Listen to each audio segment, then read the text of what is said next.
지금은 굉장히 다양한 방식으로 자기가 좋아하는 일을 할 수 있는 시대인데 고통스러운 현실을 견딘다 라는 말 자체가 삶의 진실하고는 멀다 이렇게 생각해요.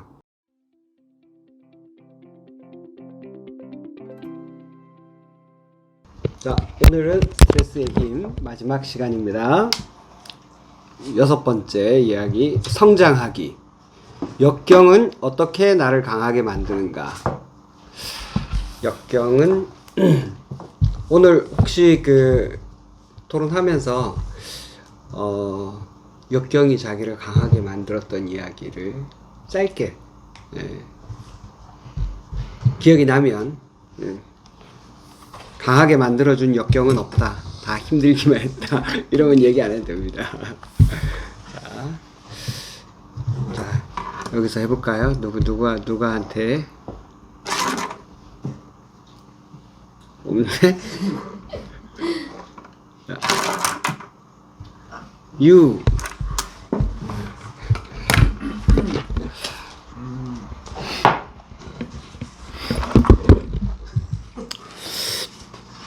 제가 요거 읽으면서 무슨 얘기를 할까라고 이제 고민을 하다가 책 내용 전에 요 얘기를 좀 먼저 하고 시작해야겠다고 했던 게, 혹시 중년 희망 적금이라고 들어본 적 있습니까? 중년? 응. 청년 아니고? 청년 아니고? 그러니까 이게 뉴스 기사로도 나왔어요. 왜 청년 희망 적금만 있냐? 40대 50대 애들은 무시하냐? 우리도 중년 희망 적금이라는 제도를 만들어줬으면 좋겠다 라고 이제 그런 불만들이 있는데, 최근 유튜브 제 알고리즘에 의하면 30에서 50대 분들의 고충에 대한 얘기들을 되게 많이 듣거든요. 그러면서 나오는 말이 목적의 난민이라는 말이 있어요. 뭐? 목적의 난민이라는 목적의 말이 난민? 있어요. 네. 목적의 난민. 그러니까 사회 시스템에 어긋난 적 없고 열심히 살아왔는데 허무한 거예요. 40대 50대가 되었을 때. 예를 들면 축구 경기를 열심히 봐요. 뭐 월드컵이어서 응원도 하고 막 신나 있었는데 끝났을 때 결국 내가 골을 넣은 것도 아니고 나한테 좋은 점은 없어. 근데 허무해.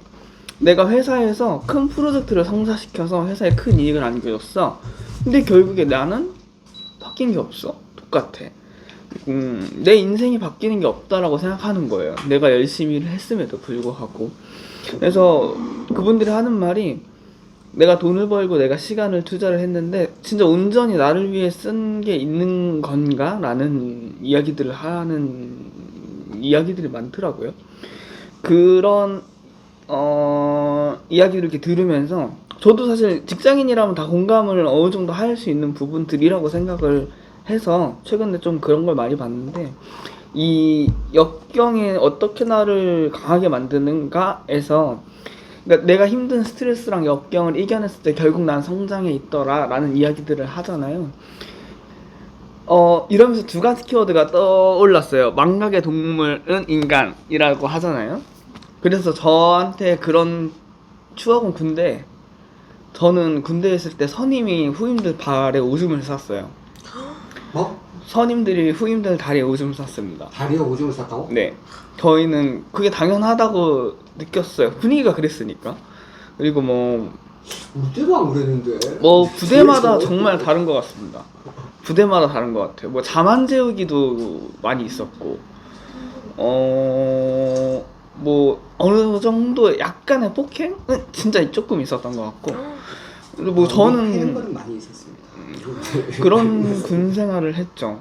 너무 싫었는데 시간이 지나니까 좋은 추억처럼 남겨지는 부분들도 있어요. 진짜? 네, 그냥 오늘 좋은 추억 한번.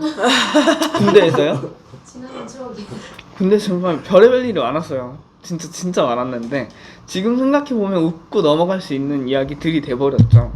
이런 역경들이 나를 강하게 만들었는가? 라고 하면 그건 퀘스천 마크였던 것 같아요. 그러니까 그래서 목적의 난민이라는 게 사실 내가 지나온 스트레스를 내가 생각해 봤을 때 진짜 나를 강하게 만들고 정말 나를 성장하게 만들어준 역경과 고난이나 스트레스들이 많이 없는 것 같아요. 그냥 지나오고 나서 보니 긍정적으로 바라보는 스트레스들이 좀 더 많았던 것 같아요. 근데 그 중에서 만약에 원장님 말씀처럼 내가 좀 더 도움이 되는 스트레스는 제가 이제 병원에 있다가 잠깐 나갔다가 다시 이제 왔잖아요. 그때 느꼈던 스트레스는 도움이 많이 됐던 것 같아요. 그때 당시에 이제 제가 개인적으로 일도 하고 근데 연예 기획사에 들어가서 부딪혀도 보고 그때 당시에 제일 많이 만났던 분들이 물리치료사가 아닌 다른 직종의 분들이었고 거기에서 제가 그분들이랑 경쟁하면서 느꼈던 스트레스는 도움이 되게 많이 됐던 것 같아요. 그래서 목적의 난민의 끝에 가서도 얘기를 하는 게 뭐냐면 내가 목적이나 목표를 세우고 뭔가 일을 하잖아요, 다들. 근데 이게 내 자발적인 선택이 아니라는 거예요. 그냥 살다 보니 회사에서 혹은 살다 보니 살아남기 위한 의무적인 선택들에 대해서 생긴 목적들이고 그걸 그냥 열심히 했을 뿐이에요. 근데 남는 게 없는 거죠. 왜냐면 내가 선택한 게 아니니까. 그래서 내가 선택한 스트레스로 인해서 내가 강해지는 거지 남들에게 이끌려서 받은 스트레스들은 나를 그렇게 강하게 만들었는가라고 하면 잘 모르겠어요. 그거는. 그래서 뭐 그런 부분들에 대한 이야기 하고 싶었습니다. 오, 좋은 관점이에요. 아주. 자, 스트레스를 본인이 선택한 스트레스만 나에게 그 성장에 도움이 된다. 아주 좋은 관점이었어요. 근데 대부분 스트레스가 어디에서 옵니까? 돈이요. 돈. 뭐 돈이라고 얘기할 수도 있고 또 일상? 어? 일상. 일상? 살면서 일상? 나로 뭐? 나로부터? 내가 생각한 대로 안 됐을 그치. 때 생각하는 대로 안 돼. 그러니까 그 스트레스의 크기는 기대하고 현실하고의 갭만큼이에요. 기대가 낮으면 별로 스트레스가 없고 그 다음에 현실이 기대하고 비슷하다면 또 스트레스가 없죠. 근데 기대가 아주 낮은데 현실이 더 좋아. 그러면은 스트레스가 없는 정도가 아니라 굉장히 행복하겠죠. 그러면은 기대의 원인은 기대, 그 다음에 현실. 기대와 현실의 그 갭만큼이 우리가 스트레스라고 정의를 한다면, 그 기대, 지금 그 기대에 대해서 얘기를 했는데, 이 기대를 진짜 나한테서 나온 기대인가? 아니면 타인의 기대에 내가 끌려 들어갔는가? 우리가 대부분 원하는 뭐 남자들 같으면은 뭐 좋은 차를 탄다든지 여자들 같으면 뭐 멋진 옷이나 뭐 멋진 핸드백을 산다든지 하는 게 정말 내 안에서 나온 건가? 아닐 가능성도 많습니다. 이 사회가 계속 우리에게 뭔가 이렇게 압력을 넣고 있잖아. 왜 그렇습니까? 왜 뭐 좋은 대학을 가야 되고 또 돈을 많이 벌어야 되고 뭐 아파트를 사야 되고 뭐 어떤 자동차를 사야 되고 백을 사야 된다고 얘기하는 것처럼 들리잖아. 지금 주변에 다 그런 얘기하는 것 같죠? 사회는 왜 그런 얘기를 자꾸 우리한테 하는 것 같을까요?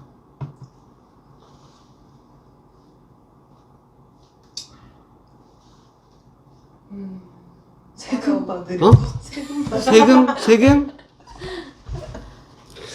세금 받을 그것도 맞는 말이야. 자본주의 사회는 세금으로 돌아가니까 기본적으로 전부 다 마케팅입니다. 마케팅. 여러분들은 전부 다 백을 사거나 차를 사거나 아파트를 사면서 자기 안에 나오는 그 욕망을 따르는 게 아니라 누군가가 분위기를 깔아줘가지고 그 분위기에서 이걸 사게 되는 거예요. 이거 전부 다 마케팅입니다. 결국은 그걸 뭔가를 파는 그 사람들이 있죠. 그 사람들의 게임에 우리가 그 게임의 소품처럼 이렇게 끌려 들어간 거예요. 이렇게 국가 전체적으로 아이들이 그 공부를 잘 해야지 너는 나중에 잘 살 수 있을 거야 라는 이런 큰 명제가 있잖아. 사실이 아니거든요. 실제로 보면 사실이 아니야. 내 주변에 지금 예전에 의과대학 다닐 때는 의과대학 친구들만 있었지만 지금 다른 친구들 만나보면 훨씬 잘하는 친구들도 많고 훨씬 재밌게 살아. 훨씬. 근데 이거 아니면 안 될 것처럼 얘기하잖아. 여러분들은 지금 다 마케팅에 속고 있는 거야. 사회도 기업이 자기가 살아남으려고 마케팅하지 소비자들의 행복을 위해서 마케팅을 할까요? 그런 기업 없습니다. 사회적 기업조차 그러지 않아요. 그런 기업 거의 없다고 봐야 됩니다. 거의. 그러니까 마케팅에 속지 마세요. 내가 정말 어떤 물건을 하나 산다. 예를 들어서 100만 원짜리 물건을 내가 샀어. 그러면 내 인생 한 달의 절반, 어쩌면 10일, 그걸 다 그 물건을 만든 그 회사에다가 내가 던져주는 거예요. 그럴 만한 가치가 있는지. 예를 들어서 아파트를 하나 샀다. 몇십 년을 내가 그 건설 회사에게다가 던져주고 그걸 사는 거예요. 그럴 만한 가치가 있는지 다시 한번 잘 생각해 봐야 됩니다. 내 욕망이 진짜 나한테서 나와야 돼. 나한테서. 다른 사람이 막 부추기는데 거기에다가 내 인생을 막 던져줄 필요는 없잖아. 최근에 든 생각입니다. 예전에 그렇지 않아서 저도 많이 던져주고 많이 실패를 겪었죠. 자, 저는 6장을 읽으면서 약간 집중이 잘 안 되더라고요. 그래서 왜 그런가 생각해 보니까 저는 최근에 스트레스 받으면 좀 회피하려는 경향이 조금 많아서 스트레스를 회피하려고 한다. 네, 받으면 이걸 잊기 위해서 딴 거를 막 해요. 그래서 예를 들어 저는 조금 조용한 곳에 가서 그냥 자연 소리 듣고 보는 거 좋아해가지고 진짜 대구 가까운 데라도 가서 그냥 혼자 멍하니 있다가 그 생각을 잊기 위해서 조금 노력하는 편이라서 이걸 읽으면서 조금 와닿지 않았던 것 같아요. 그래서 정말 스트레스를 여기서는 마주하라고 하잖아요. 마주하면 정말 괜찮아질까? 약간 그런 생각을 많이 했던 것 같아요. 그래서 고난과 역경 제가 생각해보니까 한 번 마주한 적이 있더라고요. 제일 지금 든 생각은 제가 다른 학교를 졸업하고 이제 물리치료과를 편입을 해서 들어갔어요. 그래서 2학년으로 들어갔는데 딱 첫 수업을 들어갔는데 너무 충격을 받았어요. 교수님께서 수업을 하시는데 하나도 못 알아듣겠는 거예요. 그래서 와 이거는 안 되겠다, 이건 못 하겠다라는 생각이 들면서 이제 스트레스를 받기 시작했는데 제 선배죠. 그 전년도에 이제 편입한 선배가 너무 어려워서 1학년으로 다시 갔다는 거예요. 그래서 또 그럴 용기가 없어가지고 일단은 어차피 들어왔고 해야 하니까 해보자 해서 진짜 세상에서 공부 제일 열심히 한 것 같아요. 제 인생에서. 그래서 그거를 공부 열심히 해서 이제 좋은 결과들이 있었죠. 그러면서 그때는 그 당시에는 진짜 그게 너무 힘들고 막 집에서 모르니까 혼자 밤새서 공부하고 막 이랬었거든요. 근데 돌아보니까 그런 시절에 내가 있어서 지금의 내가 있지 않나라는 생각을 해봤습니다. 그때 딱 네, 마주했던 것 같아요. 저의 스트레스. 그러니까 그 상황이 어쩔 수 없는 상황이 지금은 제가 스트레스를 받아도 피할 수 있는 상황이 되지만 그때는 피할 수 없는. 피하려면 피할 수도 있지. 떼치면 되잖아. 그 용기가 없었던 거예요. 제가 용기가 없어서. 겨우 어떻게 내가 이거 편입해서 들어왔는데 그때 조금 경쟁률이 좀 있었거든요. 내가 어떻게 면접 보고 어떻게 해가지고 이렇게 들어왔는데 이렇게 쉽게 포기할 건가? 라는 생각 때문에 좀 더 열심히 했던 것 같아요. 좋네요. 이제 마지막 쪽 읽으면서는 되게 줄을 많이 읽으면서 읽었던 것 같거든요. 뭔가 정리하는 쪽도 있고 뭔가 마지막이라서 그런지 되게 줄이 많이 끄이더라고요. 읽으면서. 그래서 앞에서는 뭐 스트레스를 받아들이고 저는 여기서 좋았던 말이 스트레스를 또 받아들인다는 말이었거든요. 그냥 스트레스를 아니야 피해라 이런 것보다는 그냥 스트레스를 받아들이는 거가 이 책을 읽으면서 그 좋았던 것 같아요. 스트레스의 또 장점을 보라고 하거든요. 그게 그냥 내가 받는 스트레스 상황에서의 일상에서 느끼는 막 그런 작은 스트레스 어떻게 장점을 찾겠냐마는 내 인생에서 어떤 스트레스가 왔을 때 그 장점을 찾아볼 수 있으면 좋을 것 같아요. 그냥 어떤 면에서든 좀 긍정적인 면을 찾아보면은 좀 헤쳐나가는데 도움이 될 수 있을 거라고 생각했어요. 긍정적인 면. 저도 예전에 되게 스트레스 받았던 걸 생각하면 저는 약간 인간관계였던 것 같거든요. 대인관계. 그래서 20대 초반에 정말 친했던 친구랑 진짜 뒤도 안 돌아볼 정도로 그냥 진짜 서로 너무 싫어할 정도로.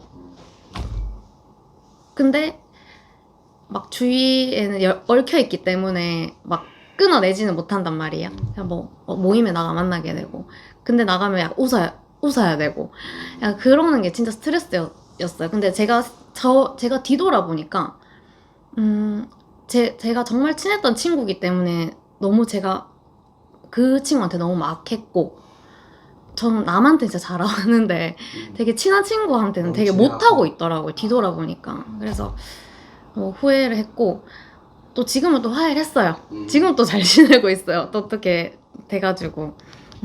그래서 그 상황에 있어서 제가 어떻게 대인관계를 해야지 내가 조금 더 상처를 덜 입고 내가 어떻게 그 사람한테 상처를 줬고를 좀 봤던 것 같아요. 제가.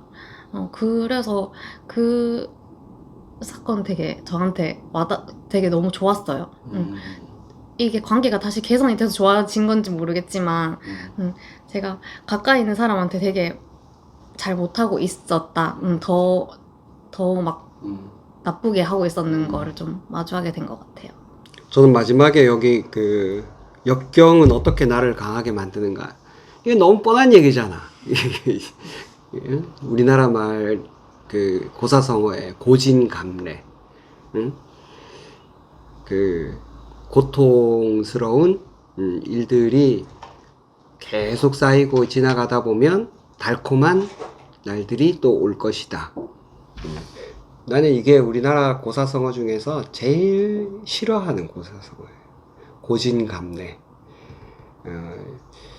이거는 옛날에 과거 시험 밖에는 출세의 길이 없었던 시대에 그런 방식은 의미가 있었을지 모르겠지만 지금은 굉장히 다양한 방식으로 자기가 좋아하는 일을 할 수 있는 시대인데 고통스러운 현실을 견딘다 라는 말 자체가 저는 삶의 진실하고는 멀다 이렇게 생각해요. 제가 이제 두 가지 사례가 있는데 이제 하나는 제가 전공이 1년차 때 벌써 거의 한 20년 가까이 된 일이니까 그때는 1년차가 100일 동안 풀당직이야, 풀당직. 그러니까 집에를 못 가는 거예요. 아예 그냥 병원 담장 밖을 나가지를 못해. 그냥 계속 병원 안에서만 100일을 살아야 돼. 한편으로 보면은 이제 좀 깝깝한 일이기도 하고 그동안 그 100일 동안은 언제든지 콜이 오면 어디서라도 응답을 해야 되는 시간이었기 때문에 그런데 그 100일 동안이 어쩌면 굉장히 밀도 있게 내가 환자들한테 집중할 수 있는 시간이었고 그때 어쩌면 제가 평생 동안 의사로서 살아갈 태도가 결정된 시기 같기도 해요. 주치의를 맡았던 환자들이 한 50명 정도 되는데 그 환자들의 일거수일투족을 내가 다 이해하고 그 사람들하고 함께 살 수 있는 시간이었고 그래서 어차피 밖에를 못 나가니까 우리 재활하는 환자들은 장기 입원이 많거든. 재활하는 시간이 기니까.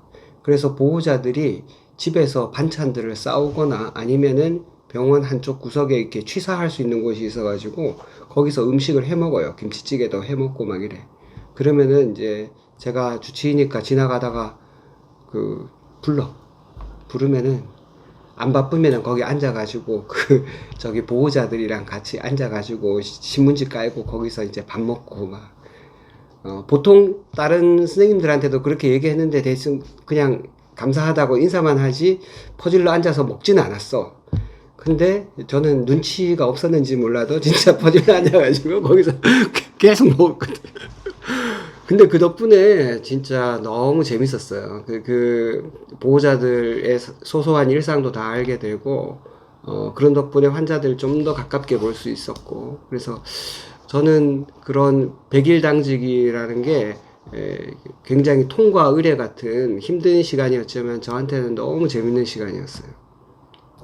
또 하나는 이제 최근에 우리 둘째가 지금 고3인데 작년 이제 2학년 1학기 중간고사 때 너무 힘들어 하는 거야. 진짜 내가 봐도 말도 안 돼. 영어 학원에서 중간고사 시험 대비한다고 이렇게 예상 문제지를 나눠줬는데 문제가 2,300개야. 영어만 그걸 다 풀어야 된다고 애가 믿는 거야. 그리고 그걸 다 못 푸니까 하면서도 너무 좀 초조하고 불안해하고, 진짜 이건 아니다. 이거는 진짜 공부가 아니야. 그냥 노가다다. 그래가지고 그때부터 이제 아이 영어 공부랑 시간이 다 됐나? 영어 공부랑 국사, 원래는 세계사, 이런 걸 이제 같이 봐주고 있거든요. 처음에는 이제 퇴근해가지고 집에 가가지고 이제 마치 내가 고3이 된 것 같은 느낌이 드는 거야. 그래가지고 약간 스트레스인데 가만 생각해 보니까 올해가 아니면 또 아이하고 이렇게 오랫동안 같이 시간을 보낼 기회도 잘 없을 것 같고, 그래서 정말 재밌게 지금 1년 남짓 그렇게 같이 공부해오고 있는데 정말 재미있게 공부해요. 저도 세계사 새로 공부한다는 느낌도 있고 국사도 새로 알아가는 느낌도 있고, 그래서 정말 애도 재밌어하고 저도 재밌고, 그리고 다행히 그 기간 동안에 다 그 전에 그렇게 막 이만큼 쌓아놓고 문제 풀고 정신없이 하던 때보다 성적도 그때보다 더 낫고 아이도 마음이 편해지고, 그래서 이 스트레스라는 게 아까 내가 얘기한 것처럼 저는 기대하고 현실하고의 갭이라고 생각해요.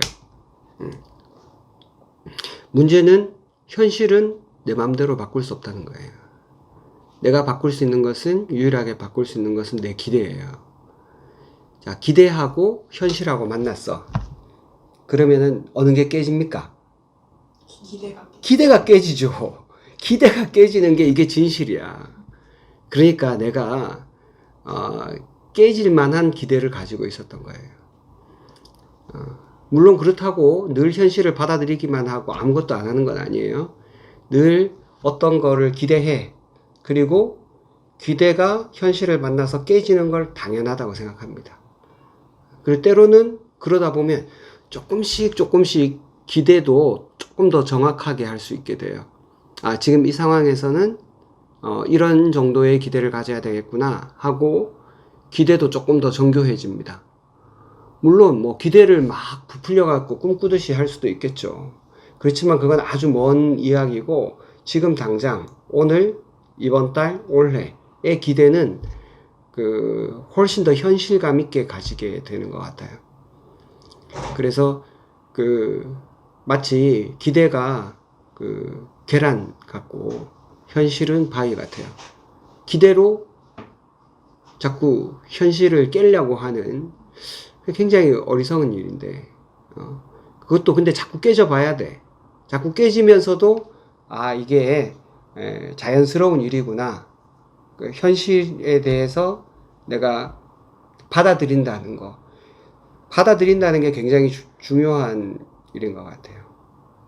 받아들이지 않으면은 사실 다른 방법이 없거든. 현실은 그냥 고개만 돌리는 거야. 고개만.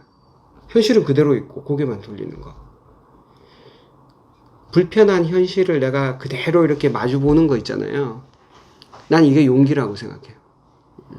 그리고 그 용기가 자꾸 길러지다 보면 기대를 좀 더 정확하게 할 수 있게 되고, 그러면 그 다음번에 어떤 현실을 만났을 때 좀 더 적절한 기대를 할 수 있어요. 그래서 예전엔 어떤 사람하고 관계가 잘못됐을 때, 저 사람이 나를 배신했구나. 어떻게 사람이 저럴 수가 있나. 이런 생각을 했었는데, 지금 그런 생각 하지 않아요. 그 사람한테는 그게 당연했겠구나. 그래서, 좀 더 현실적인 기대를 하게 되고, 진짜 내 속에서 나온 기대가 맞는지 좀 더 확인해보는 시간을 많이 가지는 것 같아요. 남들이 다 그러니까 그런 기대를 가지는, 그런 남들의 기대를 내 기대라고 착각하지 않고 진짜 내 기대인지 이렇게 확인해보는 게 되게 중요하다 생각합니다. 그러면은 진짜 스트레스도 힘이 될 수 있을 거라고 생각해요. 이것으로서 스트레스의 힘, 스트레스는 독이 아니라 약이다. 그런 의미에서는 이해가 됩니다. 자, 우리 다음번에는 책 제목이 뭡니까? 세상 끝에 가. 세상 끝의 카페? 세상 끝의 카페로 다시 만나도록 하겠습니다. 감사합니다.